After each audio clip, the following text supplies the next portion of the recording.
Welcome to FanDuel's Arkansas Derby preview stream. I am Scott Hazelton. We are live here at Oaklawn Park. I sit in the Oaklawn Resorts and Casino as we get set for this big weekend. 13 races ahead, but we are going to focus our attention on the Grade 1 $1.5 million Arkansas Derby, with obviously Derby points on the line. A Road to the Derby presented by Spendthrift Farm. And when I say we, there's a team here in Hot Springs, Arkansas, as I welcome in my first co-host, Gabby Gaudette. Gabby, welcome to Hot Springs for the first time here in 2024. Thanks, Scott. I've been looking forward to this trip for the past several weeks for sure. It's been a while since I've been to Oaklawn. It was actually 2 years ago. It was a great time, and I'm so happy to be back. And this is a very, very important race for this year's Kentucky Derby. So excited to get to it. And there's one horse where so much of the attention is going to be drawn towards, obviously, for what he was able to do in the Rebel Stakes, and that is Timberlake, who ground out that win, in my opinion, when it came to his Rebel Stakes victory. He's going to be the favorite in this group. There are a couple of other interesting runners in which we will talk about as well, but Timberlake certainly looks like he will be the favorite for this year's Arkansas Derby. And also, speaking of Timberlake, we've got Christina Blacker, and she's a Timberlake fan. She's working on Timberlake content. We know that, which I cannot wait to see, Christina, and hopefully I can make the cut and be part of it. But is that Timberlake just to your left as you're over there at the Brad Cox barn? Scott, undoubtedly, this is going to be the best Timberlake content that we have all weekend. He's right here over my shoulder, and he's actually getting ready right now to head over to the infield for a schooling session. This is Gustavo and Jorge getting him ready here. You can see they have some bandages down on his legs for protection. They're putting his bridle on. They still have his halter over the top right now. And the idea behind a schooling session is just to give a horse a little bit of a simulation for race day. So we're still a couple days out from the actual Arkansas Derby, but they'll basically take him through the paces. Horses are real creatures of habit. They're used to their morning routine, their afternoon routine. They might go out for a little bit of a walk and a graze on a normal day, but on race day, everything is different. They head over, they tack up. Of course, they meet with their jockey, and then they go out to compete. And with a horse like this, it's especially important because they had extremely high hopes for him in the Breeders' Cup Juvenile. And I think that mentally, Scott and Gabby, it was a lot for him to take on. I don't think he really ran his race at the end of his 2-year-old season. And for that reason, they did a lot of these types of morning routines and schooling routines with him leading up to the Rebel, his last race, which was right here in Arkansas. And he handled everything perfectly. He was a complete pro on Rebel Day. We had a huge crowd that day. I think over 45, nearly 50,000 people here. Nothing seemed to bother him. So today, any second now, Timberlake is going to leave his stall. He's going to head out for a little schooling session, and they're just going to kind of simulate race day for him. Then he'll come back. He'll have another day of training tomorrow here over the track and get ready for the big day in the $1.5 million Arkansas Derby. But you can see it's every little thing, right? Every little detail, making sure that he has everything cared for. He's perfectly clean and brushed from tip to tail here. And he's been a pretty good guy for us out here this morning. He's been great to get so close to. The last time we were here, Scott and Gabby, he was laying down taking a nap before the Rebel. So glad to see that he is up and at him. He's ready to head out there. And we're going to follow him over for you during the streaming show here for his morning schooling session. All right, looking forward to that. Gabby, I'm going to need this kind of treatment on Saturday at the bare minimum, just being wiped down. Wax off, wax on, wax off. My hair quad, all that stuff. So if you can arrange that, I would greatly appreciate that for this Grade 1 on Saturday. But Timberlake and Gabby, Christina mentioned the crowd. The crowd was big, but the crowd's going to be even bigger when it comes to Saturday because there's 60,000 people that typically show up on Arkansas Derby Day just at Oaklawn Park. And there's only 35,000 people that live in the city of Hot Springs, Arkansas. So double the population of this entire city here at Oaklawn alone. It is going to be a wonderful day, and the weather's going to be great. It's going to be 80 degrees. 80 degrees on Saturday, sunny. And that's similar to the conditions that you guys were dealing with during the Rebel. I don't know if it was quite that warm, but it was a beautiful day. And that's why we saw so many people come out. And I feel like both Rebel, but especially Arkansas Derby Day, we've grown accustomed to seeing these major crowds at Oaklawn. I mean, this is a horse racing town. They absolutely love it, and people show up for it. Well, Brad Cox, he's seeking his third consecutive win in the Arkansas Derby. He won it last year with Angel of Empire, who would go off as the favorite in the Kentucky Derby. And obviously, situations had to lead that with Forte not running in the Derby. He won it a couple of years ago with Cyberknife in a brilliant run, who would later on and go on and win the Grade 1 TVG Haskell. But there he is in the sun, just taking it all in. And people talk about smart horses when they stop and their ears prick forward and they take it all in. I've seen a bit of that from Timberlake as he stands out there. He is a beautiful horse. Look at that. And that's exactly what you're talking about. His ears are forward. He's kind of looking off into the distance. And I can remember actually trainer Bob Baffert said this about what he looks for at yearlings during the September sale.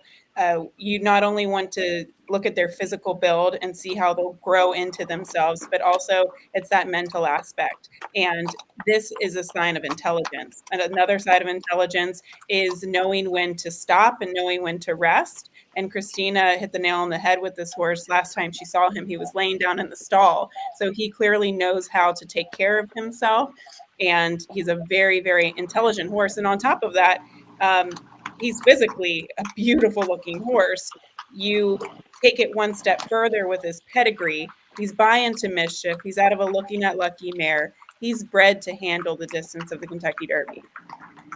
Yeah, into mischief, what he's done for the team at Spencer Farm and for those connections that have invested in Into Mischief bloodlines. They've been handsomely rewarded through the years. Why do you think, though, looking at his training pattern, has he been training at fairgrounds to ready for these races at Oaklawn, training in New Orleans, Louisiana, to race here in Hot Springs, Arkansas for Brad Cox? Well, it's funny you bring that up because I had a conversation with Brad last winter when I was down at the fairgrounds. I was just kind of hanging out at the barn, and I was asking him about what his approach is with his 3-year-olds for Derby 3-year-olds, and how that has changed and developed over the course of the past several years. And he did admit, he said there's strength in numbers.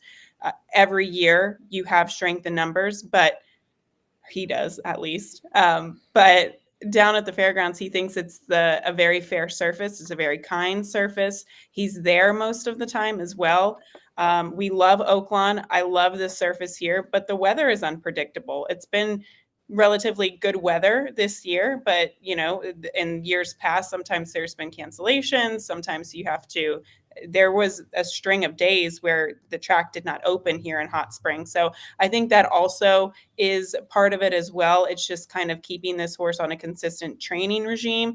And Brad just seems to really like the surface at the fairgrounds.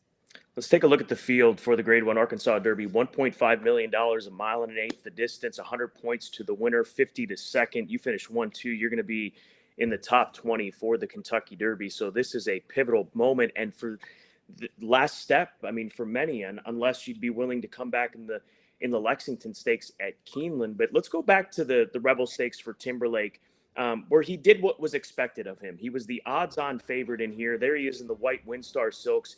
He ranges up. He was always within position. What do you make of the way that he was able to kick on in this race?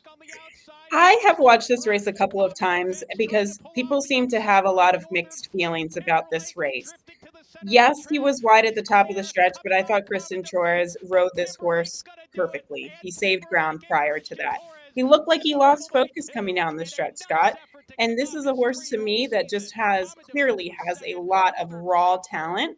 But sometimes we talk about his intelligence. Sometimes that can be a bad thing because they're too smart for their own good and kind of they let that get in the way of things. I think, is still learning. When he was out there by himself, he looked like he lost focus. It took him a long time for the lead change. It looked kind of like he did a start-stop type of deal coming down the stretch. And I think that's just him. So you have to plan accordingly. When I go back and I look at his past races, like even the Hopeful, I feel like he shouldn't have lost that race. I mean, he lost to Nutella Fella, and nothing against Nutella Fella, but he did lose to Nutella Fella and the Hopeful. he's a horse that kind of looks like he has quirks and idiosyncrasies, and you really have to ride him accordingly. That's why I love the inside post position for him, because it's going to keep his mind busy. Let's go ahead and remind ourselves and remind our viewers out there, you can get involved by leaving us comments. We want to hear your questions. We'll answer your questions, any comments that you have, for those of you streaming on Facebook or YouTube. I think, though, when you talk about Timberlake and you look at his form, hasn't that kind of summed up what we've seen so far this 3-year-old season? Flashes of brilliance and then not able to replicate that. I mean, fierceness, he'll get his chance on Saturday in the Florida Derby as well. Catching Freedom has maybe been the most consistent from what he was able to do from the Smarty Jones to last weekend in the Louisiana Derby. But everybody keeps asking me for a Derby horse, and I keep saying it's too early, it's too early, it's too early. Obviously, that window is closing, so yeah. I'm trying to be patient, but my patience is being tested with this group of 3-year-olds.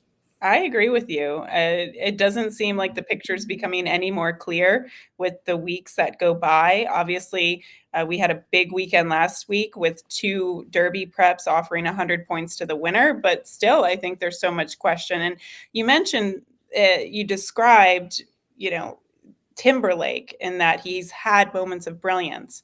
There's another horse that I want to talk about in the Arkansas Derby, because that absolutely describes this horse as well. Mystic Dan. Okay, this horse blew the doors off the field when he broke his maiden at Churchill Downs. And then what happened? He ran poorly in allowance. He ran poorly in the Smarty Jones. And then he comes back with this outstanding performance, 101 Beyer speed figure, when he wins the Southwest Stakes. I don't know what to make of it, Scott. You can't say that it was because of the surface. I mean, I guess you could, but it was the first time that he was on a muddy track. Maybe that had something to do with it, but his maiden breaking race was very impressive. That was on a fast main track at a different track at Churchill. So, yeah, I mean, this is another one that's kind of hard to figure out.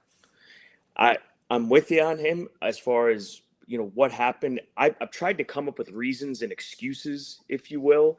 I think that maybe Brian Hernandez figured out that this horse really wants to be covered up and taken sort of out of it a little bit. And he wasn't too far out of it when he won the Southwest Stakes. And if he can do that again, I mean, now's the time, right? Now's the time to figure out. I know the Kentucky Derby is the goal, but when you win grade ones, you make stallions. And when you win grade ones and you're running for $1.5 million in the situation, you're cashing big checks. That's the only thing that I can think. I think he chased too fast of a pace at Churchill in the 1-turn mile race, and he tired out.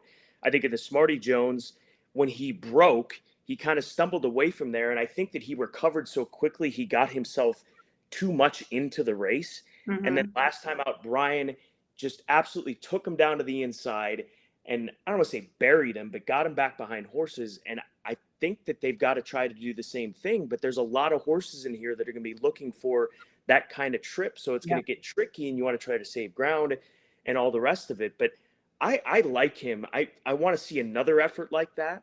I think if he runs that way and Timberlake runs the way that he did in the Rebel Stakes, I think advantage Mystic Dan. That's my opinion of watching those two. You like this horse. Well, I do a little bit. It's okay to like the horse? No, it's okay. It's okay. I'm glad that you have conviction with him, because I don't know what to make of him. So if you can find those excuses in the past. Now, you talked about the pace. Does Ramaquet's horse go Time for Truth, or is it going to be Muth just going on with it? I mean, this horse is, we know Bob Baffert's MO usually in these types of races. They just like to hit the ground running. And although he's had a rating gear, as he showed last time out in the San Vicente when he won, that was 7/8. We're stretching back to 2 turns with this horse. It is. It's 7/8. I don't have a problem with starting at 7/8. I part of me wishes that we would still have more of these kinds of build-ups towards races. There was a period of time, and then instantly it seemed like it went away, where you had 7/8 in the Hutchinson, you had 7/8 to kick off the year, and really great horses went through that process. The worry I have for Muth is that he was supposed to come here for the Rebel Stakes. He didn't, and I've watched his races, watched his workouts, and they're just okay. I mean, when you watch Baffert workouts, you really focus in on the gallop out as much as anything. And there wasn't too much of a gallop out. And there was even one of the workouts in the last couple of weeks where his rider's tapping him on the shoulder, trying to, I think, get a little bit more out of him in the gallop out. So I wonder with him, and it's been just one of those sort of weird years for Baffert with Nysos and not knowing what's going to happen to him. Obviously, the Kentucky Derby is a completely other conversation that we're not going to have here. But I just wonder if Muth is looking at Baffert's past Derby winners, Charlatan, who was a absolute beast, Nadal, who was an absolute beast, American Pharaoh, obviously a generational type of horse, and then Bodemeister, who really got things rolling with the Arkansas Derby and would later on and go in win the Breeders' Cup Classic and ran one of the best races in the Derby in defeat, in my opinion, in modern day history. I'm just not convinced that he's the best horse in this race, let alone the best 3-year-old that Baffert has. I think he's just here because it's $1.5 million, and obviously Bob's had a lot of success coming here, and it's typically coming here multiple But I times think through he's the year. had success here because he's brought the right horses. Of course. So why would this year be any different? Because he's not eligible to run in the Derby. So he said, okay, well, why not go for $1.5 million? What is ultimately the reason when he could probably just stay home? Well, and that's a fair point as well. I mean, it is one of those situations. We'll see. And I hate to take an easy way out, but watching these horses and the way that they're going to get played, to me, is something you really have to take a look at. And obviously, we're not going to have it until after race number 11. This race runs at 7:47 Eastern time, so around 7:15, and that's not going to help you in the pick 3 or pick 4 or pick 5 or picks those multiple race exotics. So I really don't have a strong hold on Muth. I just didn't see the brilliance in his workouts. That's it. I'd like you to watch the workouts back. I will go and watch the workouts back, but I do think that he might have a little bit of a tactical edge over some of the other horses, because I do think Mystic Dan and Timberlake, although Timberlake won last time out with a ground saving trip, who angled out and then came running, he's probably going to be sitting in the pocket and need a fast pace. Mystic Dan's probably going to sit in the pocket, need a fast pace to close into, whereas Moose, he probably has one other speed type to put away. I think they're going to be aggressive with him, so he could have the tactical edge here. And for what it's worth, I'm going to do this a little bit later this weekend in terms of key trends for the Arkansas Derby, but I found over the past 10 years, Bob has sent 8 horses here. 3 of them have won, 1 finished second, 2 finished third.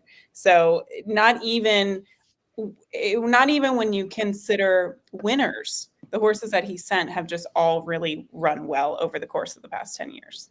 Well, Riva checking in on YouTube, on the YouTube stream. Thank you, Riva. Thinking, is this a Preakness prep for Muth? Yeah, I mean, that would seem, if he runs big, what's the next step? That would be the obvious one, given all the circumstances that he has, given the barn that he's running out of.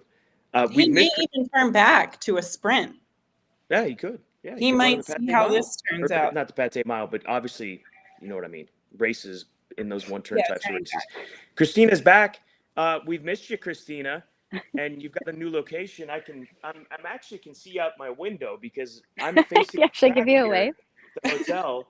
So you've made the walk back in that direction to the schooling session with Timberlake.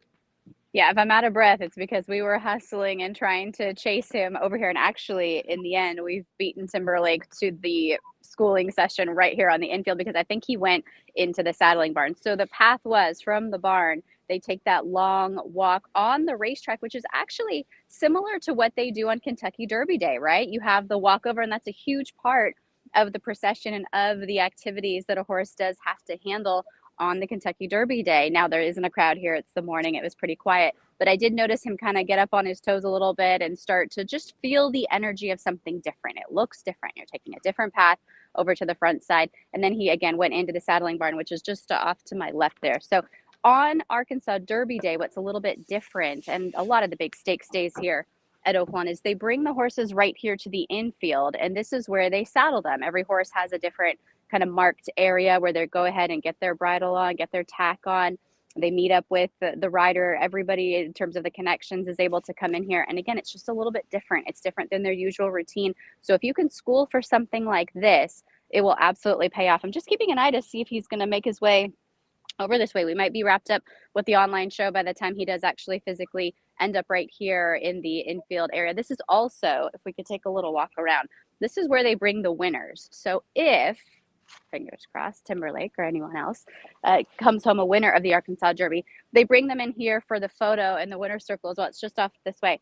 I'll tell you, from Rebel Day, the only thing that really rattled Timberlake was when they tried to put the blanket of flowers over his shoulder as a winner. And look, you can't school for that, right? You can't practice. Nobody's walking around with a blanket full of roses, and it might actually feel a little bit really unlucky, or like you're jinxing yourself, right? Really if you're going to try to school a horse for that. So this is the winner's circle. If you can see kind of the horseshoe shape right here at Oaklawn. Timberlake, whoever else in the field runs a huge race on Derby Day for the Arkansas Derby, they'll be able to celebrate right here. We'll see if he does kind of acquiesce and go along with the blanket of roses if he is a winner. But he's still not here, guys. He must still be in the saddling barn. I sprinted to this spot.